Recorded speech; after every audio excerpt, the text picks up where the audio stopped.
लेकिन जब भाजपा का मौका आया तो भाजपा ने भी लोक लुभावने वायदे किए और साथ में कभी 2 करोड़ नौकरी देने का वादा किया, 15 लाख रुपए हर एक खाते में देने का वादा किया, लेकिन किसी के पास आया क्या? नहीं आया। आज तक 15 लाख या 15 रुपए भी नहीं आया है। आपने देखा कोरोना में कितनी मौतें हुई हैं। चुनाव के पहले माननीय मोदी जी कहते थे कि हम गंगा मैया को स्वच्छ कर देंगे, लेकिन गंगा मैया को स्वच्छ करने की बजाय उन्होंने गंगा मैया को लाशों से भर दिया है। तो आप लोगों के सामने देखा है, हजारों लोग जो है मौत के मुंह में सवार हुए हैं, मौत के मुंह में चले गए हैं। तो इन सब चीजों का बदला हम लोग किस चीज से ले सकते हैं? इन सब चीजों का बदला हम लोग सिर्फ और सिर्फ परम पूज्य बोधिसत्व बाबा साहब अम्बेडकर ने जो दिया था वोट रूपी हथियार, उससे ले सकते हैं। और ये पावन मौका हमारे पास अभी आ चुका है। 2022 का चुनाव है। आप लोगों को पता है उत्तर प्रदेश से ही दिल्ली की राजनीति तय होती है। इस बार 2022 में आपको समझ लेना है कि यदि आपने भाजपा को यहाँ हरा दिया है तो आप अगली जो 2024 में है वो दिल्ली की सत्ता आपके हाथों में होगी। साथ ही साथ आप देख रहे हैं, चाहे वो कांग्रेस हो, भाजपा हो या सपा हो, सपा का भी हाल अभी मैं एक वाक्य आपको बताती हूँ।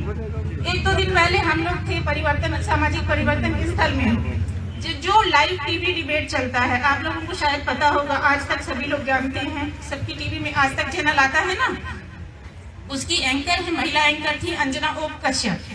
वो एक लाइव प्रोग्राम कर रही थी, तो हमारे बहुजन समाज पार्टी के भी प्रवक्ता साहब गए थे और उनको सपोर्ट करने के लिए हम सभी लोग भी गए थे, मैं भी उसमें थी। तो भाजपा और सपा, देखिए टीवी देखना एक चीज तो आप लोग बंद कर दीजिए, जो लोग टीवी देखते हैं उनकी भाषा टीवी की तरह हो जाती है। वहाँ हम लोगों ने लाइव देखा, आप सब जैसे बैठे वैसे हम सब लोग भी बैठे थे। वहाँ हमने देखा कि अंजना ओम कश्यप जो थी, जो खुद महिला थी, वो एक तरफ भाजपा वालों को उकसा रही है, एक तरफ सपा वालों को उकसा रही है। और इन लोगों को अपना विवेक इस्तेमाल करना चाहिए। यदि देखिए हम लोग पढ़े लिखे हैं तो हम लोग अपना अकल भी तो इस्तेमाल करते हैं ना भाजपा वाले रुके ना सपा वाले रुके, दोनों आपस में उलझने लगे और इवन वो मारपीट की नौबत आ गई।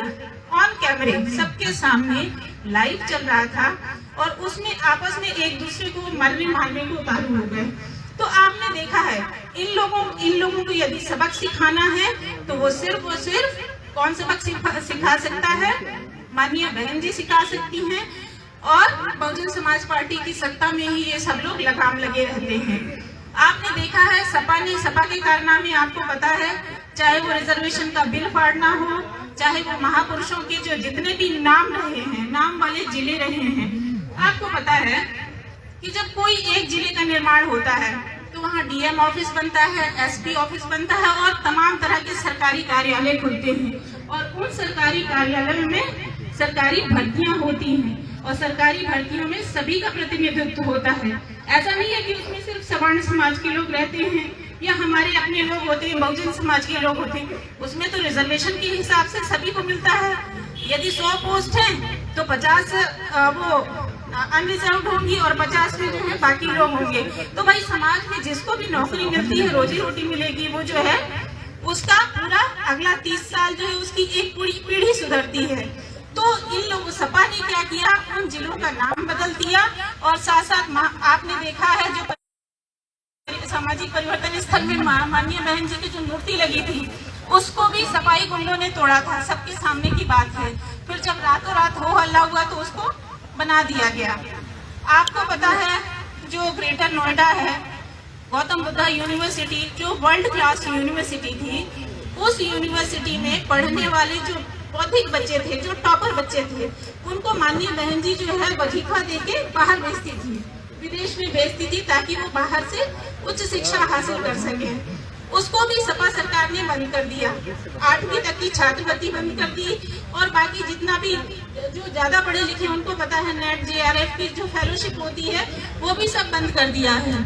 तो देखिए ये चाहे वो कांग्रेस हो, चाहे वो भाजपा हो और चाहे वो सपा हो, ये सभी जो है दलित विरोधी है, आम आदमी के विरोधी है। ये सभी बेरोजगार को बढ़ावा देते हैं, जबकि माननीय बहन जी जो है वो समतामूलक समाज की स्थापना की पक्षधर है और सभी को रोजगार देती है, न्याय और व्यवस्था देती है।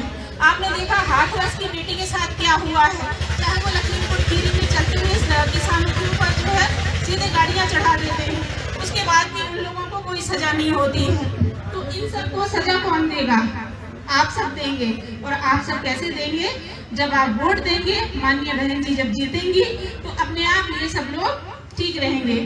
इन्हीं सब बातों के साथ मैं अपनी बात में खत्म करती हूँ। आप लोग यहाँ आए इसके लिए धन्यवाद। जय हिंद, जय भारत, नमो बुद्धाय, खुदा हाफिज़।